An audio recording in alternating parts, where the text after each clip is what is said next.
नमस्कार। Current affairs bye सर्विका में आप सबका स्वागत है। क्या आप जानते हैं किसके सम्मान में लैग्रैंज पॉइंट का नाम रखा गया है? OCCRP वह एजेंसी जिसने अडानी समूह के खिलाफ आरोप लगाए हैं की स्थापना किसने की? सिंगापुर के नवनिर्वाचित राष्ट्रपति कौन हैं? ब्राइट स्टार 23 अभ्यास क्या है और यह कहां आयोजित किया जा रहा है?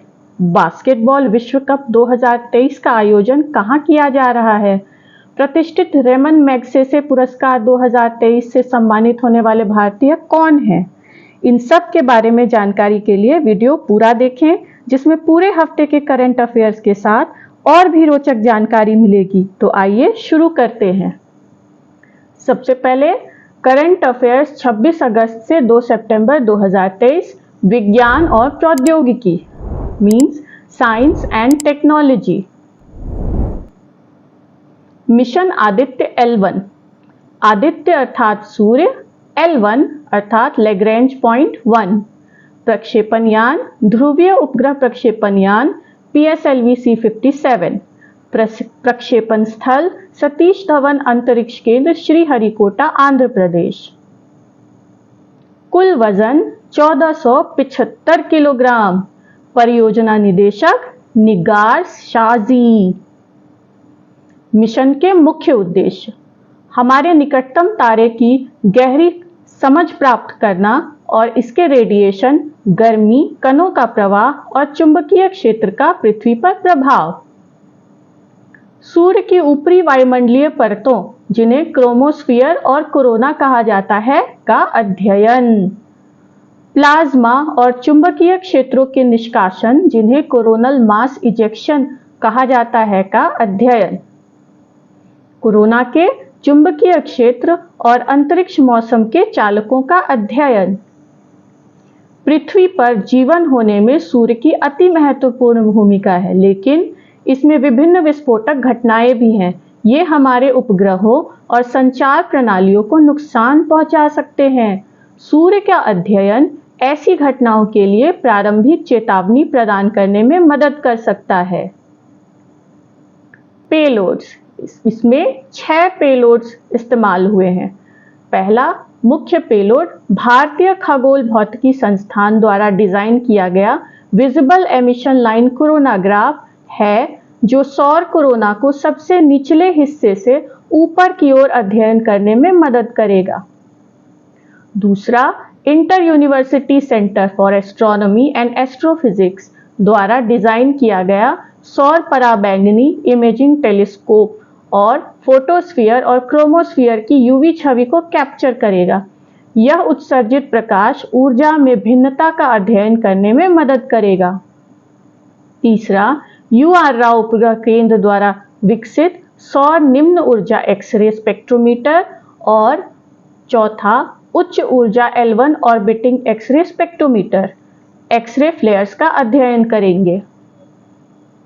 पांचवा Aditya solar wind particle experiment और छठा plasma analyser package for Aditya को सौर हवा और ऊर्जावान आयनों का अध्ययन करने के लिए डिजाइन किया गया है। एस्पेक्स इसरो की भौतिक अनुसंधान प्रयोगशाला द्वारा विकसित किया गया है और पापा इसरो के विक्रम साराभाई अंतरिक्ष केंद्र की अंतरिक्ष भौतिकी प्रयोगशाला द्वारा विकसित किया गया है। अब लैग्रैंज पॉइंट 1। पृथ्वी और सूर्य के बीच 5 विशेष बिंदु हैं, जहां एक छोटा द्रव्यमान 2 बड़े द्रव्यमान के साथ एक स्थिर पैटर्न में परिक्रमा कर सकता है। लैग्रैंज पॉइंट ऐसी बिंदु है जहां 2 बड़े द्रव्यमानों का गुरुत्वाकर्षण खिंचाव एक छोटी वस्तु को उनके साथ स्थानांतरित करने के लिए आवश्यक सेंट्रीपेटल बल के बराबर होता है। पृथ्वी सूर्य प्रणाली का L1 बिंदु सूर्य का निर्बाध दृश्य प्रदान करता है और अगले 5 वर्षों के लिए आदित्य का घर होगा। पृथ्वी सूर्य प्रणाली का L2 बिंदु जेम्स वेब स्पेस टेलीस्कोप का घर है। क्या आपको मालूम है लैग्रैंज पॉइंट का नाम इतालवी फ्रांसीसी गणितज्ञ जोसेफी लुइस लैग्रैंज के सम्मान में रखा गया है। सूर्य और पृथ्वी के बीच की दूरी 150 मिलियन किलोमीटर है और L1 बिंदु 1.5 मिलियन किलोमीटर पर स्थित है। आदित्य इस दूरी को लगभग 4 महीने में तय करेगा। गुजरात के काकरापार में भारत के पहले स्वदेशी रूप से विकसित 700 मेगावाट परमाणु ऊर्जा संयंत्र ने पूरी क्षमता पर परिचालन शुरू कर दिया है। काकरापार परमाणु ऊर्जा परियोजना के रिएक्टर ने 30 जून को वाणिज्यिक परिचालन शुरू किया था, लेकिन अब तक यह अपनी क्षमता के 90% पर काम कर रहा था। सरकार ने शुक्रवार को पूर्व राष्ट्रपति रामनाथ कोविंद की अध्यक्षता में लोकसभा और राज्य विधानसभाओं के चुनाव के एक साथ कराने पर विचार करने के लिए एक समिति की घोषणा की, जो अपनी रिपोर्ट संसद को सौंपेगी। चुनाव आयोग ने पहली बार यह विचार 1983 में पेश किया था। हालांकि 1967 तक भारत में लोकसभा और राज्य विधानसभाओं के चुनाव एक साथ होते थे।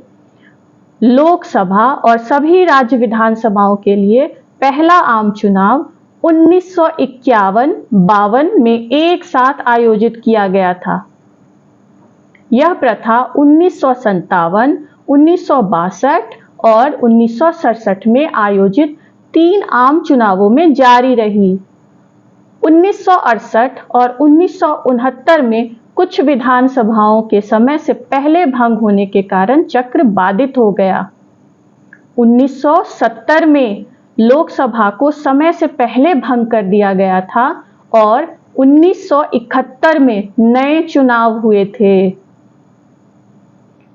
भारतीय नौसेना के प्रोजेक्ट 17A के तहत 7वें स्टिल्थ फ्रिगेट महेंद्रगिरी को 1 सितंबर को मुंबई में भारत के माननीय उपराष्ट्रपति की पत्नी सुदेश धनखड़ द्वारा लॉन्च किया गया। यह मझगांव डॉकयार्ड लिमिटेड मुंबई द्वारा निर्मित किया गया है। युद्धपोत महेंद्रगिरी का नाम उड़ीसा के पूर्वी घाट में एक पर्वत चोटी के नाम पर रखा गया है। अब व्यापार और अर्थव्यवस्था यानी कि बिजनेस एंड इकोनॉमी। हिंडनबर्ग के बाद संगठित अपराध एवं भ्रष्टाचार रिपोर्टिंग परियोजना ने अडानी समूह के खिलाफ शेयरों में हेरफेर के नए आरोप लगाए हैं। अमेरिकी सुलिवन और बल्गेरियाई पॉल राडू, दोनों खोजी पत्रकार, ने 2006 में OCCRP की स्थापना की थी। शुरुआती वर्षों में संयुक्त राष्ट्र लोकतंत्र कोष द्वारा वित्तीय सहायता से OCCRP नेटवर्क ने पहली बार बोस्निया और हर्जेगोविना की राजधानी साराजेवो में एक कार्यालय खोला।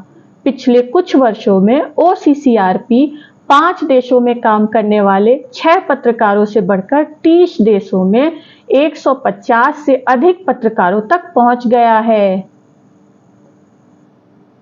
कोटक महिंद्रा बैंक के संस्थापक उदय कोटक ने 1 सितंबर 2023 से प्रबंध निदेशक और CEO के रूप में पद छोड़ दिया है। उनका इस्तीफा उनके वर्तमान कार्यकाल के समाप्त होने से 4 महीने पहले आया है, जो 31 दिसंबर 2023 है। अब अंतर्राष्ट्रीय यानी कि इंटरनेशनल। प्रतिष्ठित अर्थशास्त्री भारतीय मूल के थर्मन षणमुगरत्नम ने 70.4% मतों के साथ सिंगापुर के राष्ट्रपति पद की दौड़ में जीत हासिल की और अगले 6 वर्षों के लिए सिंगापुर का नेतृत्व करेंगे। यह सम्मान हासिल करने वाले वह तीसरे भारतीय मूल के व्यक्ति हैं। उन्हें देश के 9वें राष्ट्रपति के रूप में चुना गया है। मौजूदा राष्ट्रपति हलीमा याकूब का 6 साल का कार्यकाल 13 सितंबर को समाप्त हो रहा है। थर्मन ने 2011 और 2019 के बीच सिंगापुर के उप प्रधानमंत्री के रूप में और 2019 और 2023 के बीच कैबिनेट में वरिष्ठ मंत्री के रूप में कार्य किया है। ब्रिटेन के प्रधानमंत्री ऋषि सुनक के करीबी सहयोगी क्लेयर कोटिन्हो को गुरुवार को एक फेरबदल में उनके नए ऊर्जा सुरक्षा और नेट जीरो सचिव के रूप में पदोन्नति मिली। कोटिन्हो सुनक कैबिनेट में गृह सचिव सुएला ब्रेवरमैन के बाद गोवा मूल की दूसरी मंत्री हैं। अफ्रीका के 5 अन्य देश माली, गिनी, सूडान, बुर्किना फासो और नाइजर में पिछले 3 साल में तख्तापलट हो चुका है। गैबोन पश्चिमी तट पर स्थित एक मध्य अफ्रीकी देश है। गैबोन की राजधानी लिब्रविले है और मुद्रा CFA फ्रैंक है। ऑस्ट्रेलिया 14 अक्टूबर को एक ऐतिहासिक स्वदेशी अधिकार जनमत संग्रह आयोजित करेगा, जो आदिवासी अल्पसंख्यकों के साथ राष्ट्र के संबंधों के लिए एक निर्णायक क्षण स्थापित करेगा। यदि जनमत संग्रह पारित हो जाता है, तो स्वदेशी ऑस्ट्रेलियाई जिनके पूर्वज कम से कम 60,000 वर्षों से महाद्वीप पर रहते हैं, को पहली बार संविधान में मान्यता दी जाएगी। भारतीय सशस्त्र बल दल मिस्र के मोहम्मद नागुइब सैन्य अड्डे पर 31 अगस्त से 14 सितंबर 2023 तक आयोजित होने वाले अभ्यास ब्राइट स्टार 23 में भाग लेंगे। यह एक बहुराष्ट्रीय त्रिसेवा संयुक्त सैन्य अभ्यास है, जिसका नेतृत्व US सेंटकॉम और मिस्र की सेना द्वारा किया जाएगा। इस साल 34 देश ब्राइट स्टार 23 अभ्यास में भाग लेंगे। यह मध्य पूर्व और उत्तरी अफ्रीका क्षेत्र में अब तक का सबसे बड़ा संयुक्त सैन्य अभ्यास होगा। यह पहली बार है कि भारतीय सशस्त्र बल ब्राइट स्टार अभ्यास में भाग ले रहे हैं। जिम्बाब्वे के राष्ट्रपति एमरसन नांगाग्वा को दूसरे और अंतिम कार्यकाल के लिए फिर से चुना गया है। जिम्बाब्वे दक्षिणी अफ्रीका में जाम्बेजी और लिम्पोपो नदियों के बीच एक लैंडलॉक देश है। इसकी राजधानी हरारे है और मुद्रा जिम्बाब्वे डॉलर है। अब खेल कूद यानी कि स्पोर्ट्स। नीरज चोपड़ा हंगरी के बुडापेस्ट में आयोजित विश्व एथलेटिक्स चैंपियनशिप में स्वर्ण जीतने वाले पहले भारतीय बने। ओलंपिक चैंपियन चोपड़ा ने 88.17 मीटर भाला फेंककर पाकिस्तान के अरशद नदीम को पछाड़ा, जिन्होंने 87.82 मीटर के थ्रो से रजत पदक जीता। चेक गणराज्य के जाकुब वाडलेजिच ने 86.67 मीटर के साथ कांस्य पदक जीता। फॉर्मूला 1 रेसर मैक्स वर्स्टपेन ने रविवार को डच ग्रैंड प्रिक्स जीतकर सेबेस्टियन वेटेल के लगातार 9 जीत के F1 रिकॉर्ड की बराबरी की। फीबा बास्केटबॉल विश्व कप 2023 फिलीपींस, जापान और इंडोनेशिया में 25 अगस्त से 10 सितंबर तक आयोजित किया जा रहा है। इस टूर्नामेंट का शुभंकर जिप नामक एक रोबोट बास्केटबॉल है। इसका नाम मेजबान देशों जापान, इंडोनेशिया और फिलीपींस के प्रारंभिक अक्षरों के आधार पर रखा गया है। फीबा का मुख्यालय मीज, स्विट्जरलैंड में स्थित है। उत्तर प्रदेश के मुख्यमंत्री योगी आदित्यनाथ ने झांसी में मंगलवार को मेजर ध्यानचंद को समर्पित एक संग्रहालय का उद्घाटन किया। मेजर ध्यानचंद के जन्मदिन 29 अगस्त को राष्ट्रीय खेल दिवस के रूप में मनाया जाता है। न्यूजीलैंड के तेज गेंदबाज टिम साउदी अब T20 इंटरनेशनल में सबसे ज्यादा विकेट लेने वाले गेंदबाज बन गए हैं। उनके बाद शाकिब अल हसन और राशिद खान का नंबर आता है। उनके नाम पर अब 141 विकेट हो गए हैं। अब सप्ताह के चर्चित व्यक्तित्व यानी कि famous personalities of the week. Jaya Verma Sinha Sangam नगरी कि जया वर्मा सिन्हा को भारतीय रेलवे के 166 साल के इतिहास में पहली महिला सीईओ और रेलवे बोर्ड की अध्यक्ष के रूप में नियुक्त किया गया है। रेलवे बोर्ड भारतीय रेलवे के लिए निर्णय लेने वाला शीर्ष निकाय है। डॉक्टर रवि कन्नन असम के कछार cancer hospital and research centre के निदेशक और ऑन्कोलॉजिस्ट डॉक्टर रवि कन्नन को समग्र स्वास्थ्य देखभाल में उनके काम के लिए गुरुवार को 2023 रेमन मैग्सेसे पुरस्कार के 4 विजेताओं में से एक के रूप में नामित किया गया। रेमन मैग्सेसे पुरस्कार फाउंडेशन एशिया में उनके अनुकरणीय योगदान के लिए लोगों को पुरस्कार प्रदान करता है। यह फिलीपींस के पूर्व राष्ट्रपति रेमन मैग्सेसे को श्रद्धांजलि के रूप में स्थापित किया गया है। डॉक्टर रवि कन्नन के साथ निम्नलिखित लोग इस प्रतिष्ठित पुरस्कार के विजेता हैं। फिलीपींस से मिरियम कोरोनेल फेरर, शांति निर्माण पायनियर में महिलाएं। टिमोर लेस्टे से यूजीनियो लिमोस, खाद्य संप्रभुता दूरदर्शी। बांग्लादेश से कोरवी रक्षन, education for all champion. R Madhavan अभिनेता फिल्म निर्माता आर माधवन को शुक्रवार को भारतीय फिल्म एवं टेलीविजन संस्थान पुणे का अध्यक्ष और इसकी संचालन परिषद का अध्यक्ष नामित किया गया। वह शेखर कपूर का स्थान लेंगे। गीतिका श्रीवास्तव आजादी के बाद पहली बार पाकिस्तान में भारत के मिशन की प्रमुख कोई महिला होगी। भारतीय विदेश सेवा की 2005 बैच की अधिकारी गीतिका श्रीवास्तव इस्लामाबाद में नई प्रभारी होंगी।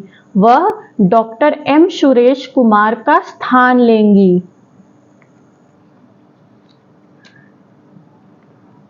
Thank you.